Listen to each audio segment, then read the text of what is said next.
I know, but now just these picks that we have are just horrible. It's like we're all stuck on both sides. I almost want to say, right? Like Trumpers don't want to vote for Biden, and Biden people don't want to vote for Trump, right? But like, who else is there really? You know, like seriously, what are the options here? There's no options. Yeah, they're both old, but it's like Gandalf versus Voldemort. I guess if that's the way you look at it, it's like Dumbledore versus. Because Dumbledore was kind of a douchebag, right. you know? Yeah. Yeah, Dumbledore was kind of a douchebag, and he like put Harry at risk. He wasn't like the best. He's kind of a not a good person, Right. but definitely better than Voldemort. Or Obi-Wan versus Palpatine. I think it was like, I don't know. Who was the other? Or Kylo Ren versus Palpatine. You could even make that one. That would even be more apt. All right, sure. Because Kylo Ren ended up kind of being good at the end. Despite the fact that he killed a bunch of innocent people. Whatever.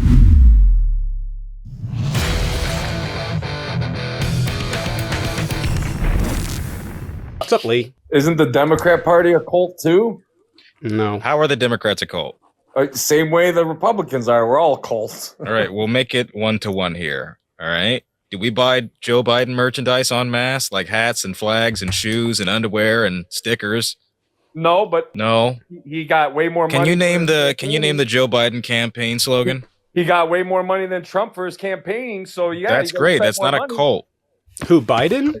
But actually, that's a funny thing. I was looking that up, or not looking that up, but I did see an article today. The reason being is because Donald Trump, number one, he's not raising money, but the reason he's not raising money, and he doesn't have any money for the same reason, is he keeps taking the money from his political action committees and moving them and paying his lawyers off for his legal fees around all of the court cases he has. That's why he's not raising money. Nobody wants to give him money because he keeps using it for his lawyers. So that's a Trump. And also the Republican Party's in pure shambles right now and don't have a coherent head of their party. So yeah, you would expect that the Democrats would raise more money. And this isn't new. The Democrats raised more money in 2022 and 2020. And I think they raised more money in 2018. And actually, I think they raised more money in 2016. Yeah, right, they raised the same amount. They raise more money because they're a stronger cult. No, Democrats.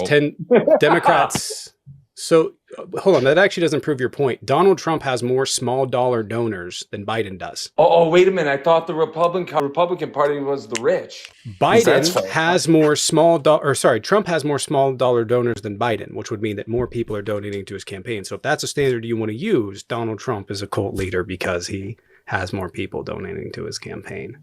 He doesn't have he doesn't have more big donors donating to his campaign. I see what you're saying. Because because business leaders generally don't like the government being overthrown. Isn't that a weird thing? Yeah, so maybe they don't want to give Trump money because of that. That's wild. This is kind of weird. Yeah, it's being overthrown on its own by your guys' party right now. So you are just trying your hand at words, aren't you? No, they're overthrowing it as we speak. The whole freaking goddamn. Okay, how so? What channel? What channel? Oh, you're saying the economy's good? Yes. I know. You said, yeah. I mean, yeah. But you're saying you're saying that it's overthrown. Like we're overthrowing. No. What's that doing? I mean, I'm saying he's overthrowing the United States right now by making it fail. It's like failing dramatically right now. Okay, in what way is it failing? Oh my God, in which way? I have to really even tell you that. See, why do they always do this? Stop with the grandstanding and answer the goddamn question, please. Oh, okay. No, I respect that. I don't know.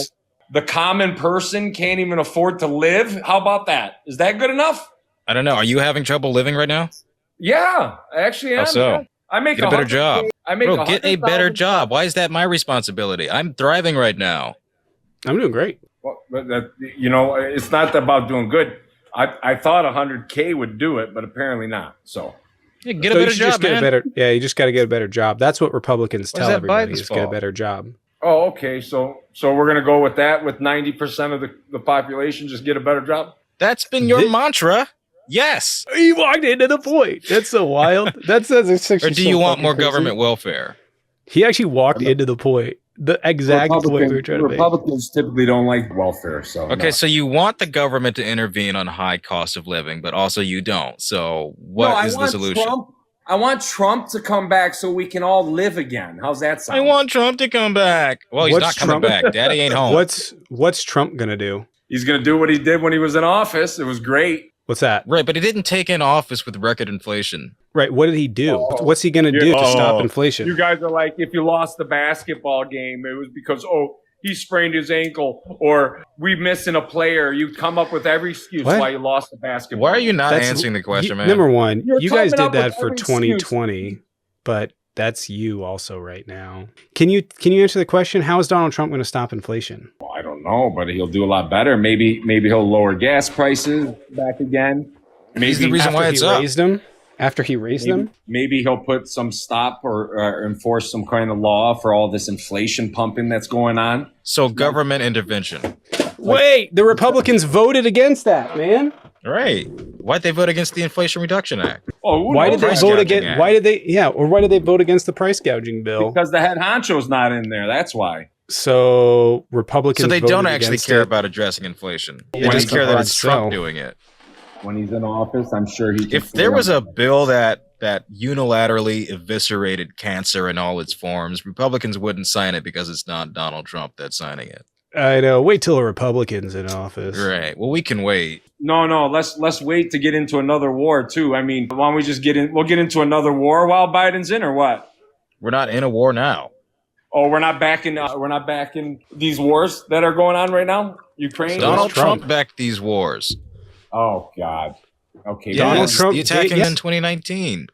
Donald Trump funded money to Ukraine for their war in the Donbass region. I don't know what you're. This isn't new. So when did Russia invade Ukraine? So they invaded initially in 2014. But you're saying that Donald Trump isn't sending it to them. And honestly, it's crazy to me because you're like, well, they didn't invade. I can tell you right now, Russia absolutely wants Donald Trump to win. That's for sure. I think if Donald Trump wins, I guarantee you within the first 3 months, he'd be out of there. How? Who would? Putin with Ukraine. How would he be out of there? I think Trump can probably negotiate something. What would he leverage? What's he going to negotiate? He's going to do a lot better negotiating than Biden, who doesn't even know where he is. Number one, I just want to point out, Biden is not an arbiter in the peace negotiation talks with Ukraine and Russia. That's their deal. China has been. South Africa has been. There's an African coalition of countries that have been.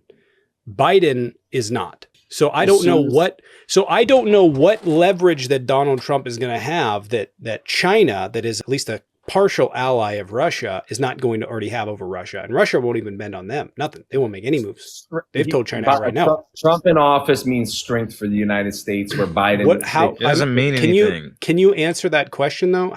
What is Trump going to negotiate with Russia to get out of the war in Ukraine? He'd probably make a deal with them, because maybe he can talk to them instead of. What does that deal look like? Because what Biden, deal could he offer? What deal could he offer that would make up for the hundreds of thousands of troops and the endless equipment that Russia has lost during this war? What could Donald Trump offer him to end it? Since Biden's got in office, all they've been saying is, why are you not answering? I don't know why you're not answering that, man.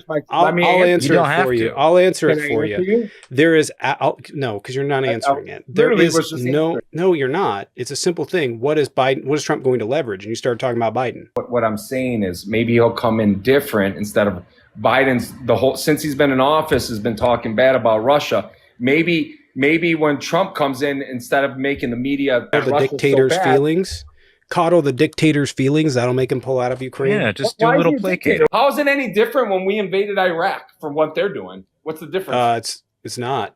Except for the fact that except for the fact that now the United States did kill a lot of civilians and is responsible for that. The United States foreseeably killed a lot of people. Russia purposefully tortured people. Purposefully, like an infrastructure of purposefully targeting civilians. I'm not saying the United States is like innocent. No, the United States, what they did was awful, horrible. What Russia did was a very, very personal attack against people there, including kids, schools, the whole list goes hospitals. On. This isn't absolving the United States. What the United States did was terrible. And I have been one of the people that has spoken out against the United States involvement in Iraq. But you can't detach from the thing that what they did in Ukraine, were going in, occupying, moving Russians in, targeting civilian infrastructure on purpose. The United States has done that, not to the extent that Russia did. So it's not different. But my question is, what is the United States going to bring in terms of leverage under Trump to remove it. And here's the answer. The answer to that is, since you're not able to answer it, is the answer is there's nothing that Donald Trump can offer. Donald Trump's going to pull the funding from Ukraine. Donald Trump's going to allow it to collapse. Right. Which is going to lead to the genocide of Ukrainian people. That's not a geopolitical. That's it is our business. Yes, it is. Yes, it is. Just from a humanistic perspective, you can't get up here and say that the war in Iraq was bad and then go like, oh, well, if they do it over there, that's totally okay. What the fuck? Did Russia intervene with our Iraq war? Did Russia intervene in our Iraq war? Did they get their noses in it? Did they fund Iraq? I don't know. They did get involved in Syria, and I'm not, to be honest with you, I know that Syria during the war in Iraq was a instigator. They were an antagonizer. They were allowing and transporting fighters to and from Iraq. So I don't know their involvement. I do know that under Bashar al-Assad, because that largely occurred under Bashar al-Assad was in, when the Syrian civil war happened, Russia has been an instigator there. Russia's also been an instigator in the Red Sea and various other places where they're attacking U.S. drones, to the point where the United States has had to respond by sending Raptors to the area. So I understand. I don't think we have any business being in Ukraine or involved. We have all the business. Like, here's the thing. We have a business in Ethiopia and Tigray, where there was a genocide occurring on all sides. Like, we have an interest in that, right? The interest in that does not require us to give military weapons to either Tigray, Eritrea, or Ethiopia. They just don't. It doesn't require us, because we can step in and use political might against Ethiopia to force them to resolve the situation. In this instance, we don't have any leverage over Russia, because if we had leverage over Russia, we would have utilized it. Russia came in, they committed a genocide, they unalived civilians, and we saw, and our elected officials went in to Bucha and saw what Russians had been doing. They're like, yeah, we're going to fund you, because it was despicable. It was gross on every level. The United States then decided to fund them, and that's completely fine. Donald Trump pulling out of them there will kill hundreds of thousands, if not millions of people. That is unconscionable that you would say that that's not our problem. Okay, so if we're such this great country, then why aren't we helping Palestine then while they're getting genocide right now? So why don't we help Palestine? So in part, here's the thing. We'll help Ukraine, but not Palestine, though. No, right? And I agree. That's a good criticism. No, I agree. Number one, I agree that's a good criticism, right? I will agree that the geopolitical issues surrounding that conflict are vastly different than the geopolitical issues surrounding Ukraine and Russia. I don't think that absolves Joe Biden from his culpability in this conflict.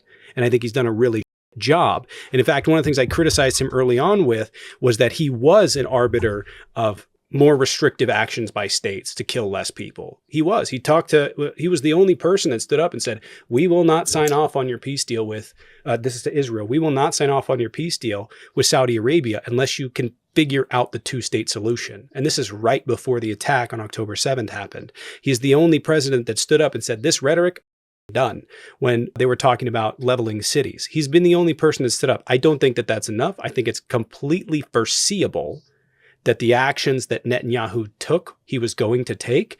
That conflict, though, requires us pulling arms, right? That conflict requires us asserting dominance over it, which we can do. We have the political capital with Israel to say, stop, right? We don't have that political capital with Russia. And that's the substantive difference between those two. Yeah, I guess I see where you're going with that. Yes, I guess. Yes, in a way, right? Sorry, but I mean, an honest question though. You would think that 4 years of more Biden would be better than Trump, though? You honestly believe that? I know that, yeah, for a ton of reasons. This should be talked about more, because this is the most critical blunder that has ever been made by a president, and it's not talked about, right? There's the blunder of Pakistan getting nuclear weapons, which was a terrible blunder that we had zero control over. Right? We could not control that. Short of us invading or actively targeting North Korea, there was nothing we could do to stop them from having nuclear weapons. And we figured it would take them a significant, I mean, this is probably the backdoor logic that's not talked about for classification reasons. But my assumption would be is that the United States thought we can intervene now and we can go into North Korea and we can, yada, yada. We can attack them and destroy and dismantle everything. Or we can bank on the fact that they're not going to be anywhere near where they need to be for intercontinental ballistic missile technology, that we can shoot them out of the sky. at will. So we if we focus on that, that's a better option. With the problem with Iran, though, Donald Trump pulled out of the Iranian nuclear deal, which actually made Iran start using and re-weaponizing their uranium to the point that they're very, very close from having nuclear weapons. They are closer now than they ever have been. If they knew how to build one, the last report I saw would take them 12 days. That was months ago. And prior to that, it was months. So they could, for all we know, create a nuclear weapon today. And Donald Trump pulling out of the Iranian nuclear deal is the catalyst for that. It is the reason it happened. The Republicans were banking that we would invade Iran and go in there and just destroy whatever to get rid of it. But there's no way to. Iran has taken steps to protect their tech. Even if we were to destroy all of their facilities, they would just start rebuilding again. So basically what really is going to be the solution to that? And it's inevitable. Whoever's president, to be honest with you. There is no solution to Iran having nuclear weapons now, but that's the type of political miscalculation that I'm talking about that's so incredibly important. Yeah. Well, I don't. For your question about the cults, I think they're both cults. I at the end of the day, I just want to know. I just want someone who's better for the country. Do I think Biden is the solution? No. Do I think Trump necessarily is? Not really. But it's crazy. We only have these two dumbasses to take here, though. I think we've demonstrated in real time over the last few minutes our ability to critique Joe Biden and his administration. And the fact that we're not seeing that on the other end of the spectrum is very telling as to who's a cult and who's not. We just don't see the criticisms against. We just don't see criticisms. What do you guys think about that? What's his name? Vidrick? Vivek. Vivek. I thought he was pretty sharp. He's a con artist. That's how he got rich. So? He took a stock. This is actually funny because Republicans support him, even though they talk. Remember the whole vaccine thing? You trust big pharma? They could be lying, right? Remember that? Well, he took a drug that had failed phase trials 4 times. The company sold it to him for nothing. He took it. His mom's a doctor. He put her on the board. He put a number of other people that were friendly to him on the board, and then resubmitted this. And then created a new company, sold off all of his stock, made like $600 million. And then when the drug inevitably failed, the phase trial that his mom was incidentally on, he cashed out and got in and took off. He actually changed the name of the company that was under. But yeah, he made $600 million off of it, scammed people out of their retirements, and yeah. Well, I guess screw him then. But somebody said it didn't. Somebody said the drug didn't fail. Okay, there's news stories. There's news stories about it. That's actually wild. He actually changed the name of the stock ticker because he didn't want people finding the company that he had driven into the ground. So I don't think that person should be president. I just find it amazing in today's world that the two guys are the two oldest dudes. I mean, this country couldn't come up with a better solution for us. You guys had a primary. You had a chance. I know, but I mean, you guys did too. They're terrible. They picked the 90-year-old. I don't understand. I don't get it. Listen, but our guy doesn't have 88 felonies against him. Yeah, I wanted Bernie, Bernie was really the only good one in there. Was Warren in that last one? Warren was in that, Warren. Yeah. I would have taken Warren. But that's what you get. I'd have even taken a Booker over Biden. Yeah, me too. To be honest with you. Imagine if like a young JFK came back to that would be nice. Or even Bill Clinton was at a good age when he ran for president, and he was pretty sharp as well. But yeah, he's too corporate. I know, but now just these picks that we have are just horrible. It's like we're all stuck on both sides. I almost want to say, right? Like Trumpers don't want to vote for Biden, and Biden people don't want to vote for Trump, right? But like, who else is there really?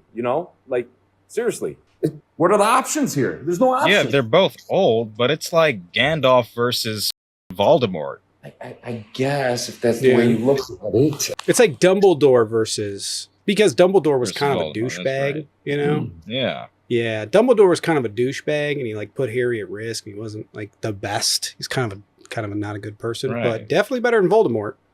Or Obi-Wan versus Palpatine. I don't know.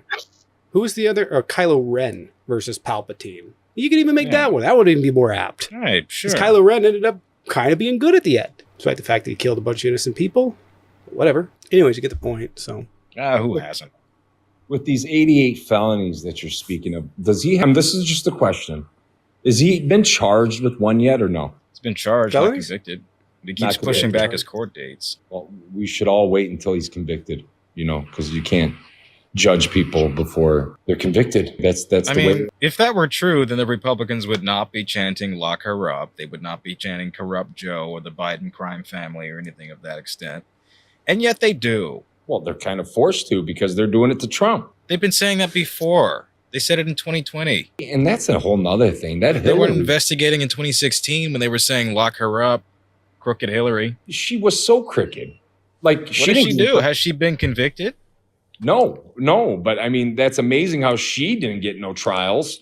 I She mean, did. yeah, it was a joke. They didn't. It was a make- Republican-led trial. They're really laying it on thick on this Trump guy. You gotta I believe. actually think they didn't go after him as much as they could have. He could be facing seditious conspiracy charges.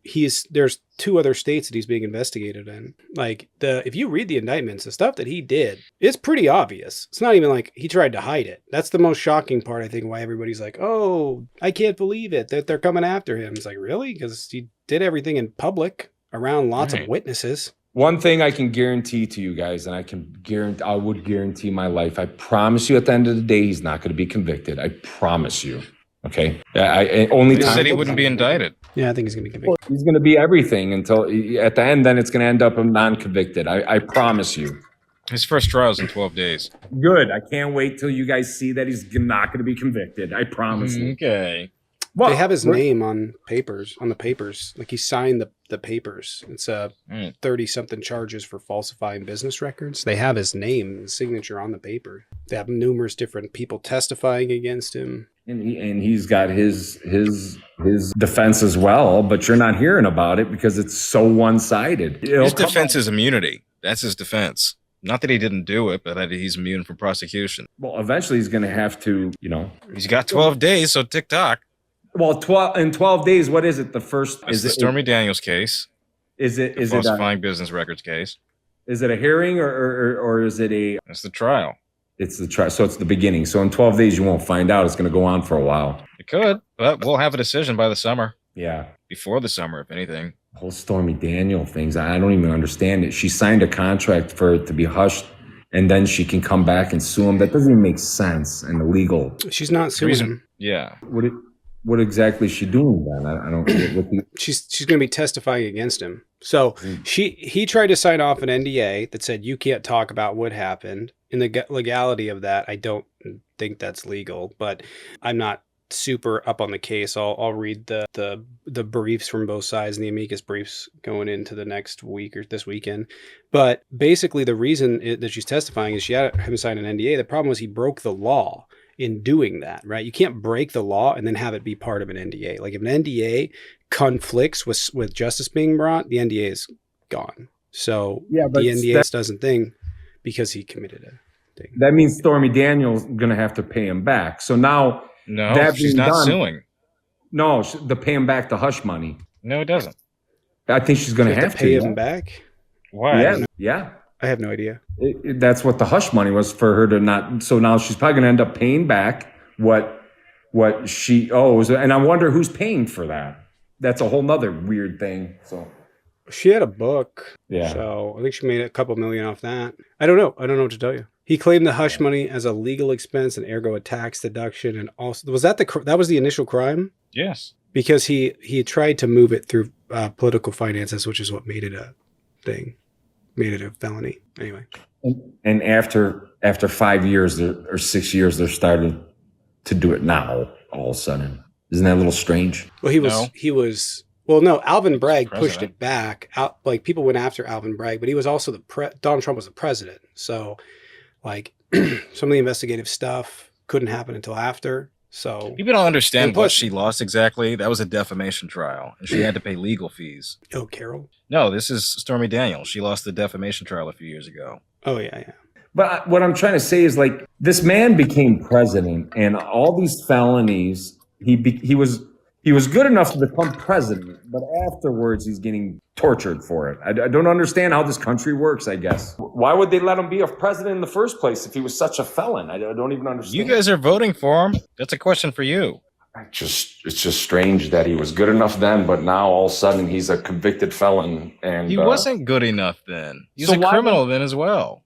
So why That didn't didn't mean that he didn't not S.A. Jean Carroll. I guess what I'm trying to say is, if all this stuff was all in the past, but he made it through, become the president of the United States during he was a felon. That's, to me, is just amazing. I don't know. These were crimes committed either before or just after his presidency. All this stuff is before. Stormy Daniels was before. Stormy Daniels is before. The Georgia case is during. All his loans. The classified documents case is afterwards. And Jan 6 was during. The January's during, but the stuff he's on trial was just on trial for the falsifying documents. That was like 20 years ago. It was like 20 years ago. It's persistent fraud over 50 years. No, which case are you talking about? The documents case with Stormy Daniels, that wrapped up in 2019. The business case. With Michael Cohen going to prison. The business case, which was the fraud case, they've been investigating since, well, Letitia James, there's been other people investigating, but she picked up the investigation when she won in 2019. And there was evidence that he had already been doing this for a long time prior. Like, this wasn't a surprise. It just so happens that they couldn't come after him at that moment. It had to do with a report that was done in Forbes that basically showed that Donald Trump had lied about the size of his New York penthouse. It wasn't having anything to do with Democrats. It had to do with Forbes did this investigation, found out that he lied about the size of his penthouse and was claiming that it was worth a ton more money than it otherwise would have been. He wasn't claiming that they did an appraisal and that's what they appraised it for. No, he's claiming that it was 33,000 square feet, but it's only 11. Yeah, and that's the thing which is so crazy, because how does a bank go and give you a loan and they don't even know the square footage of a building? That's another weird thing. I can claim that some of them went off. Donald Trump did find, in some instances, appraisers to send out, but appraisers that would look at the property. We're not 100% certain how he got all of them, but it seems like what he was doing was taking a loan. This is from Ngoran, was taking a loan from Deutsche Bank and then representing it to other banks as their offer based on his statements of financial conditions. And at Deutsche Bank, Kushner had friends there. And so they would sign off the loans if nobody else would, but he would take it and shop it around and see who will give me a better loan deal, loan terms on this and more money. And then when they would offer it to him, he'd take it, and they would rely on his statements of financial condition as well as his personal guarantee. But there was a lie. So a lot of these banks in a lot of ways relied on Deutsche Bank, and other banks just took them outright because he had been paying off the terms. They had no reason to suspect that he was committing fraud. But it doesn't matter. It's still fraudulent. Until he's convicted. Right. Yeah. Yeah. But I mean, at this and then he has to pay this back. But I mean, if you think about it, he got off easy because he's been doing that fraud the way he has for 50 years. They only got him on 7. As far back as they could go. Oh, I see what you're saying. They could have even went further if they could, you're saying. Well, no, they couldn't go further. So because of the statute of limitations, he only got 7 years that he owed money for, $250 million for a fine and $100 million something. You can imagine how large it would have been if it went back, if they could go back however many years, how much he would pay. Yeah. Well, I guess we'll gotta see what the end game, what it is, what the truth is, if we'll ever get it. I don't know. But at this pace, anybody would be a good president or a good person to run is going to be scared with this kind of atmosphere. Like, nobody's in their right mind's going to want to run and be crucified like this. So we're never going to get a good president. I'm just telling you this. That's just going to be the way it is. Honestly, you can thank MAGA for that. I mean, nobody else has been crucified to that degree. But if we're going to talk about crucifixion, look at what the Republicans are doing. The Republicans have claimed everybody's a criminal on the Democratic side for decades. Not only that, but their own side. Everyone who disagrees or voices any dissenting views against Donald Trump is a rhino, is a traitor, is not welcome into MAGA, is not welcome in government. It's not Democrats doing. All I know is this election and what coming up is it's going to be like the Super Bowl. It's going to be fun. I'm telling you, it's going to be very interesting to watch. Okay. It's going to be cool. All right. Well, you guys, you're not so one-sided as I thought you guys were. I mean, I had a good conversation with you guys, and good. I agree. You guys are very open to talking about. I agreed with a lot of things you agreed with too. So, yep. But you guys, good show, man. I like your show. I'll keep watching. I'll be back, man. Okay. All right. Take care, man. You guys have a good night. Me too. That's the conversations we need to be having, you know? I mean, I don't really like the last take There's that a he lot. had. Sure. Sure, there's a lot of propaganda there, but at least he's listening. So there's that, you know? Here's the other side of it. I'm cool with that.